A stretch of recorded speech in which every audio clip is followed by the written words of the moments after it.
Megastar Chiranjeevi, mega director Anil Ravipudi కాంబినేషన్లో వస్తున్న మన శంకర వరప్రసాద్ గారు మూవీ ట్రైలర్ వచ్చేసింది. ఎలా ఉంది అంటే అప్పుడే సంక్రాంతి పండుగ వచ్చేసిందా అని అనిపిస్తుంది. Screen presence, stylish looks, comedy, ఇలా మనం ఎలాంటి చిరంజీవిని చూసి ఎగ్జిట్ అవుతామో అలాంటి వింటేజ్ మెగాస్టార్ని పర్ఫెక్ట్గా ప్రజెంట్ చేశారు డైరెక్టర్. జనరల్గా ట్రైలర్లో సాంగ్స్ని ఇరికిస్తారు, బట్ ఇక్కడ అవేం లేవు.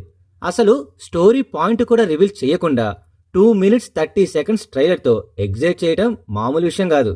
చూస్తుంటే నయనతారకి ఆఫ్టర్ ఎ లాంగ్ టైం తెలుగులో పర్ఫెక్ట్ క్యారెక్టర్ పడినట్టే ఉంది. ట్రైలర్ లాస్ట్లో వెంకీమామ క్యామియో ఇవ్వడం, అక్కడ ఇద్దరి హీరోస్ కాన్వర్జేషన్ చాలా స్పెషల్గా అనిపించింది. ఇంకా ఫైనల్గా చెప్పేది ఏంటంటే మన శంకర వరప్రసాద్ గారు ఈ మూవీకి ఫ్యామిలీస్ మొత్తం క్యూ కట్టేసి మళ్ళీ టాలీవుడ్లో బిగ్గెస్ట్ బ్లాక్ బస్టర్ ఇవ్వడం పక్కా. January 12th రిలీజ్ అవుతున్న ఈ మూవీకి అడ్వాన్స్ కంగ్రాచులేషన్స్. మరి మీకు ఈ ట్రైలర్ ఎలా అనిపించిందో కామెంట్స్లో చెప్పండి. అలానే మన ఛానల్ని సబ్స్క్రైబ్ చేసుకోండి.